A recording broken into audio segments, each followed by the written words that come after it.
Bonjour, aujourd'hui nous allons voir comment réaliser l'exercice de la poire, ici nous permettant après par la suite de faire plusieurs déclinaisons de couleurs par rapport à un seul document.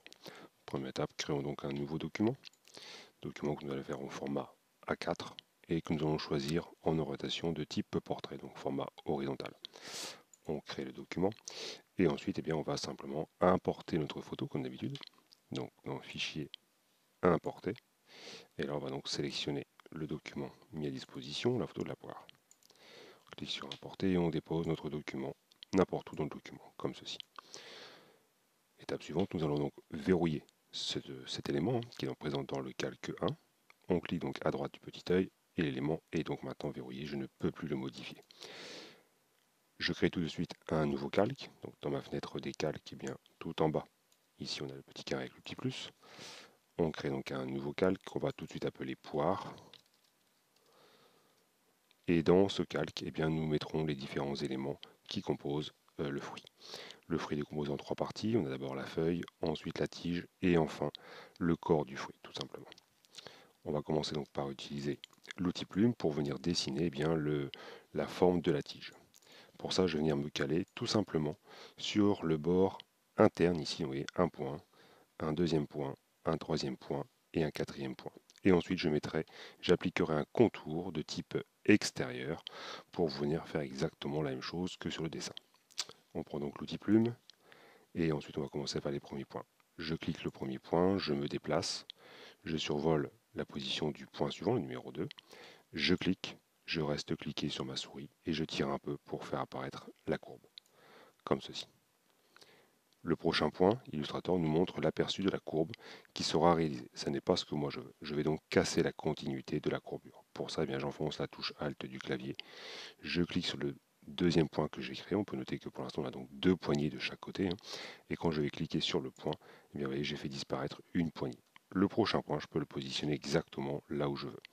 Je me déplace, je positionne le troisième point, je clique, je reste cliqué et je tire légèrement vers le bas pour faire en sorte que la courbe rouge épouse parfaitement la forme de mon objet. Point suivant, on retrouve le même principe, le même problème. On enfonce donc la touche Alt du clavier, on clique sur le point pour le faire disparaître. Là ici on peut noter que si je positionne mon prochain point, vous voyez que le fond sera blanc, donc je ne vais pas voir la courbe que je dois respecter. Et bien ici, tout simplement, toujours avec l'outil actif, dans votre barre d'outils, vous pouvez dire tout simplement que la couleur de fond devient transparente. Voilà, comme ça me permettra de bien positionner mes éléments. Je positionne donc le quatrième point, je clique, je reste cliqué et je tire vers le bas. Voilà. J'enfonce la touche Alt, je clique sur mon quatrième point et j'oublie pas surtout de venir refermer mon tracé. En survolant le premier point de départ, vous devriez voir apparaître un petit rond à l'issue de votre curseur, là, ce qui veut dire que le point fermera le tracé. Et là, pareil, je clique, je reste cliqué et je tire vers le bas, comme ceci. Parfait. Maintenant que j'ai fait ça, je vais pouvoir coloriser tout de suite la tige. Donc pour ça, je prends simplement l'outil pipette dans ma barre d'outils et je viens appliquer la bonne couleur. J'attaque de suite le contour.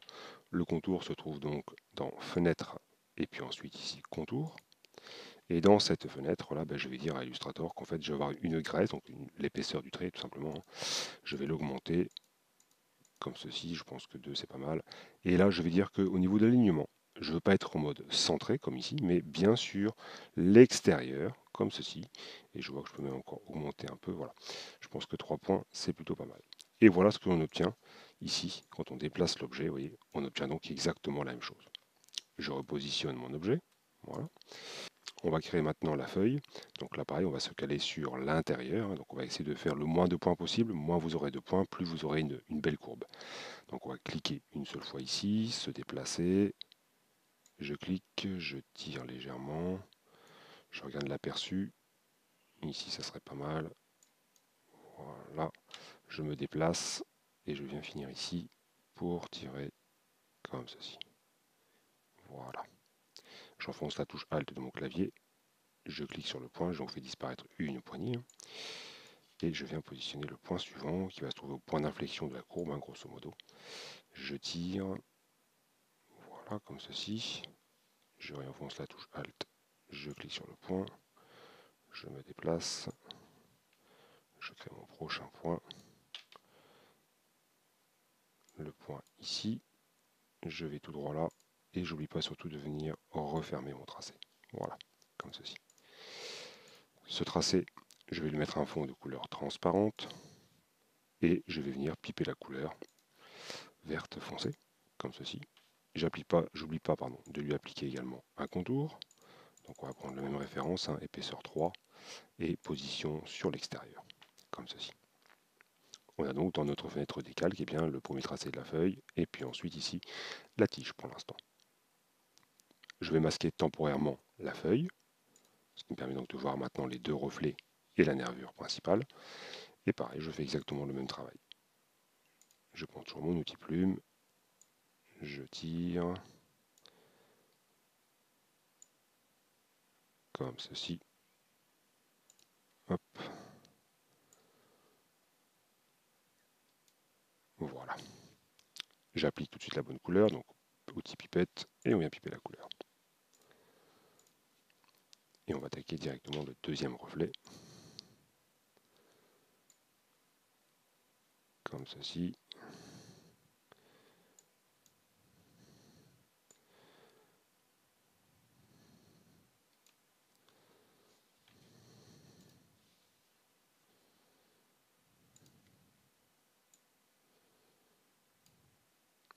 Et surtout, j'oublie pas de venir refermer mon tracé. Surtout, c'est très important. Voilà, les différents éléments ont été dessinés. On va faire exactement le principe pour la nervure, sauf que la nervure ici, vous voyez, on n'a pas de contour. On va faire une forme pleine et sans aucun contour. Donc, on reprend le petit plume et c'est reparti. Hop. J'essaie de créer le moins de points possible.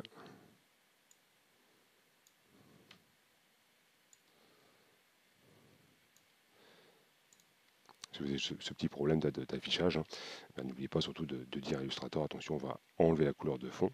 Donc on ne met pas de couleur de fond. Voilà, et on n'oubliera pas par la suite d'appliquer cette couleur. Hop, comme ceci. Ici, on termine en bas. Et surtout, on n'oublie pas de fermer le tracé. Tout de suite, je lui applique sa couleur de fond. Donc la couleur du fond, ben, ça va être du noir.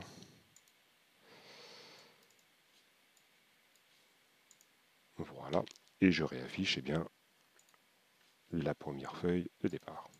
Voilà les différents éléments qui ont été créés. On peut noter ici qu'il y a une petite erreur là.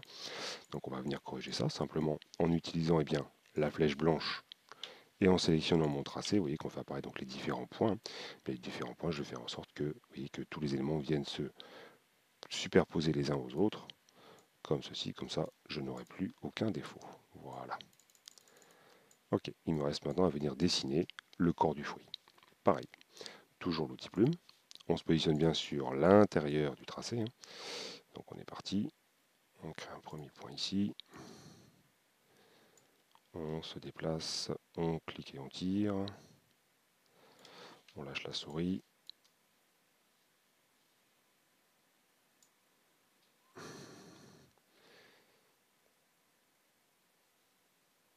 On positionne le point suivant. J'utilise toujours l'aperçu, voir si je peux positionner parfaitement le point. Comme ici, vous voyez, la courbe est bien respectée. Hop.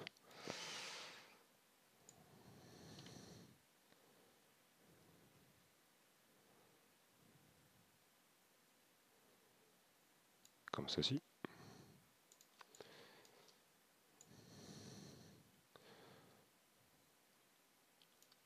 Voilà.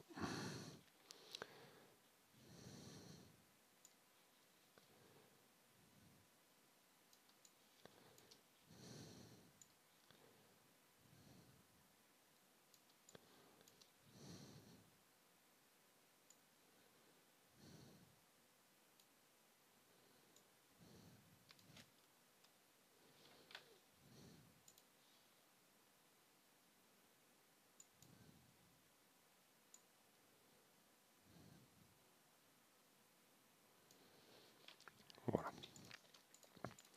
Maintenant que mon tracé est fait, tout de suite, je lui mets de la bonne couleur. Donc je prends l'outil pipette et on vient piper à l'intérieur. Et pareil, contour épaisseur 3 et couleur sur l'extérieur. Et on n'oubliera pas de lui mettre un fond de couleur, un contour pardon, de couleur noire, comme ceci. Voilà. Comme tout à l'heure pour la feuille, je vais masquer de manière temporaire le fruit. Donc dans la décalque, je clique sur le petit œil, ce qui va me permettre de venir redessiner les éléments ici, les deux reflets et l'effet d'ombrage. Alors pour les deux reflets, on utilise le même principe.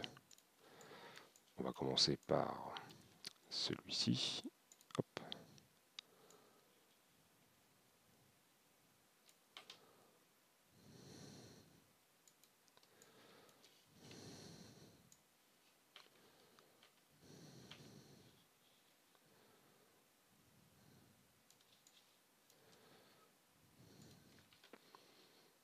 Encore une fois, essayez vraiment de faire le moins de points possible pour avoir des courbes vraiment parfaites. Sinon, vous allez avoir des effets saccadés. Et donc, ce ne sera pas très joli au final.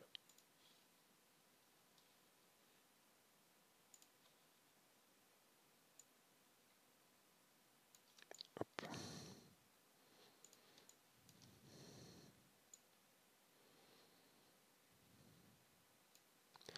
Voilà. Alors ici, volontairement, je vais mettre les reflets de couleurs et le reflet pardon, et l'ombrage de couleurs différentes pour qu'on puisse bien les visualiser. Hein. Donc celui-là, on va dire par exemple, je le mets de couleur verte par exemple pour l'instant. Voilà. Je vais le masquer et je vais faire la même chose pour celui-ci.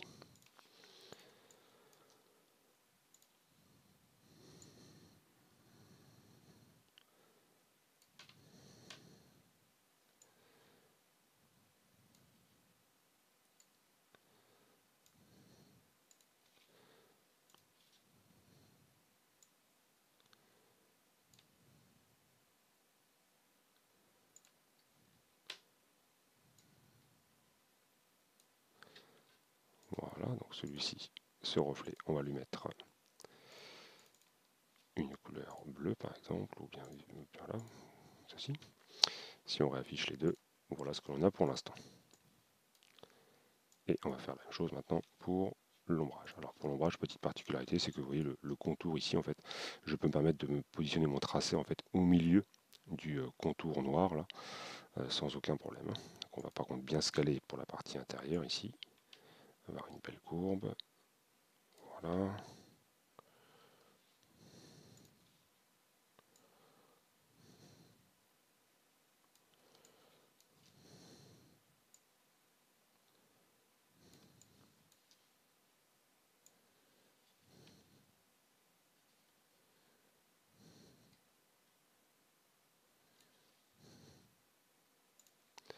Donc là, vous voyez, maintenant je positionne donc ici mon point. Je ne m'embête pas à suivre parfaitement la forme, puisque pour le coup, ce tracé, lui, n'aura pas de contour, comme ceci.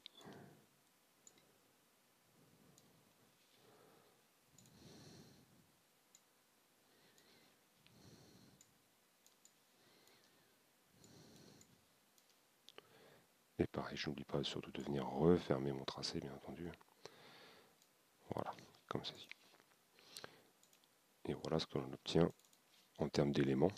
Vous devriez normalement retrouver exactement les mêmes éléments que moi. Comme ça. Alors, si on attaque les différents éléments, l'ombrage, on a dit qu'on n'avait pas de couleur de contour. Hein, donc, on sélectionne le contour, on le met transparent. Et la couleur de fond, elle, ça va être du noir, 100% noir. Donc, on modifie la couleur et on met du noir. Comme ceci. Au niveau des reflets, eh bien pareil, ils n'ont pas de contour, pas de couleur de contour. Par contre, la couleur, ça va être tout simplement du blanc pour les deux reflets. Le premier et pareil pour le deuxième. Donc, pas de couleur de contour et la couleur de fond, ça devient du blanc. Voilà. Je peux de suite maintenant réafficher dans ma fenêtre des calques le fruit d'origine, le fruit de fond, voilà, comme ceci. Et maintenant, ce qu'il faut, c'est qu'on donne une impression, donc on ait un effet d'ombrage et un effet de reflet. Pour ça, on va utiliser la fenêtre qui s'appelle tout simplement transparence, donc la fenêtre qui est ici. On sélectionne l'objet. Et là, vous voyez, c'est comme dans Photoshop, on peut baisser l'opacité de chacun des éléments. Et disons que l'ombrage, par exemple, on va mettre une opacité à 60%, ou même encore un peu moins. Je pense que même 40% serait largement suffisant. Voilà, comme ceci. On peut noter, vous voyez, que le tracé, volontairement, moi je l'ai mis ici, au milieu du tracé qui est derrière, en fait, vous voyez, on ne voit aucun raccord. D'accord.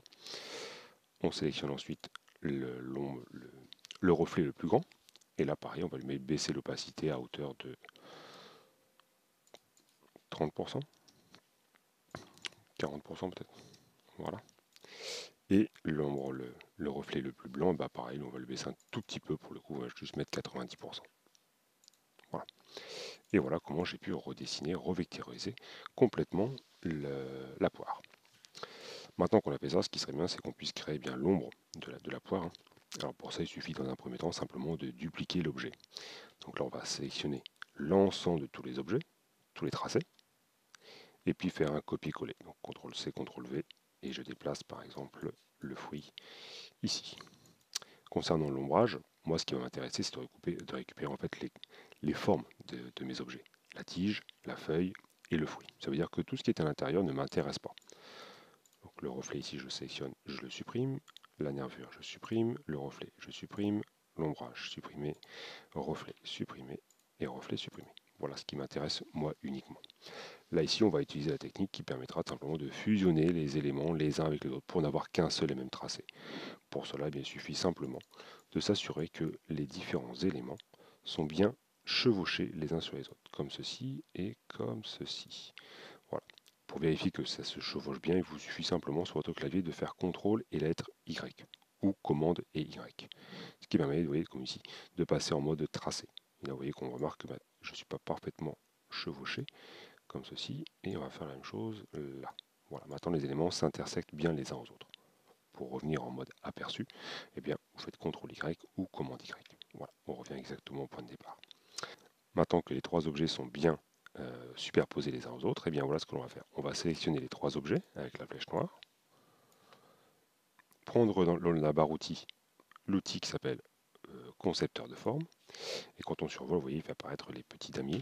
Hein, d'accord. Le but du jeu maintenant, ça va être de cliquer à l'intérieur de la feuille, par exemple, de rester cliqué et de traverser toutes les formes qui doivent être fusionnées en une seule et même forme. Voilà, vous devrez obtenir au final un seul même tracé qui a donc une seule couleur de contour et une seule couleur de fond, tout simplement. Et là maintenant, on peut dézoomer. On vient donc de créer ici bien simplement l'ombre, ce qui va servir d'ombre. L'ombre n'a pas de contour. On sélectionne donc l'objet, on enlève son contour. Et la couleur de fond, ça va être tout simplement la couleur noire.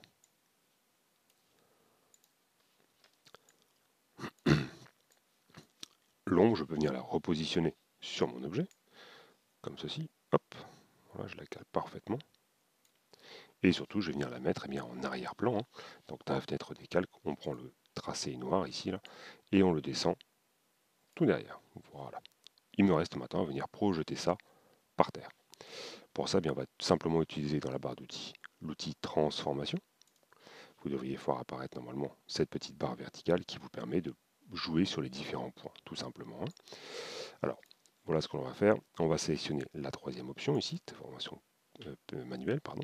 Et là, vous pouvez maintenant jouer sur les points qui sont ici. Vous voyez, hop, je peux projeter par terre comme je veux. Donc là, on positionne les points pour avoir l'ombrage de la poire, en sachant qu'il faut bien entendu respecter l'éclairage de la poire, hein, bien entendu. Donc on positionne bien les éléments comme on veut, comme ceci par exemple. Et pour donner un peu de réalisme, ce qu'on va faire, c'est qu'on va décaler l'ombre, mais un peu vers le bas, parce que là, vous voyez que l'ombre en fait, est vraiment trop haute par rapport à mon objet. Hein. Donc je peux la décaler un tout petit peu vers le bas. Voilà, comme ceci. Maintenant que l'ombre est dessinée, on va créer un effet d'estampage, hein, donc avec utilisant simplement un effet de dégradé. Pour ça, on va donc sélectionner l'ombre, on active l'outil dégradé, et puis en fait, on va se positionner à peu près ici, et on va tirer vers la droite, hein, tout simplement. Dans un premier temps, on va donc appliquer un effet dégradé, donc on clique sur le dégradé, voilà. Et puis maintenant, avec mon outil dégradé, vous voyez, je vais venir le positionner pour qu'il respecte l'angle en fait, hein, de l'ombre, tout simplement. Vous voyez, à peu près parallèle quasiment. Voilà. Maintenant que ça c'est fait, il faut que je mette en place mes couleurs. Les couleurs, ce qu'on va faire, c'est qu'on va mettre du noir partout. Donc les deux pipettes de couleurs sont ici. On a la deuxième qui est bien noire, la première je vais la mettre également totalement noire. Je clique dessus et j'active en noir. Voilà. Il me reste simplement à prendre la deuxième pipette, donc cette couleur correspond à la couleur qui est ici, et lui dire que celle-là va être totalement transparente. Voilà. Et là, vous voyez qu'on a donc maintenant un effet d'atténuation sur l'ombrage. Et pour compléter tout ça, je vais ajouter un petit effet de flou. Je sélectionne mon objet et je vais afficher la fenêtre qui s'appelle tout simplement Propriétés. Voilà. Et dans cette fenêtre, eh bien ici on retrouve les différents effets FX dans Aspect. Et là vous allez avoir tout simplement ici atténuation et flou gaussien. Et là on va mettre une valeur effectivement de 15, ça me paraît plutôt pas mal. Et on clique sur OK. On peut noter, vous voyez, que l'effet de dégradé a été gardé et l'effet de flou s'est appliqué sur mon objet. On peut dézoomer et voilà ce que l'on obtient. On va dupliquer l'objet. D'accord, donc on sélectionne tous les objets. J'enfonce la touche Alt de mon clavier, je clique et je tire à gauche et je vais refaire exactement la même chose, mais cette fois-ci à droite. Voilà. Maintenant, puisque nous avons travaillé, on va faire la même chose à droite. Donc on sélectionne bien tous les objets, surtout. Puisque nous avons travaillé via de l'opacité de tracé, en fait, ce que l'on peut faire, c'est qu'en sélectionnant juste le corps principal, par exemple, le corps du fruit, et bien ici, je vais pouvoir dire maintenant que je veux une couleur plutôt verte, par exemple. Et puis celle-là, j'aimerais que ce soit de couleur bleue.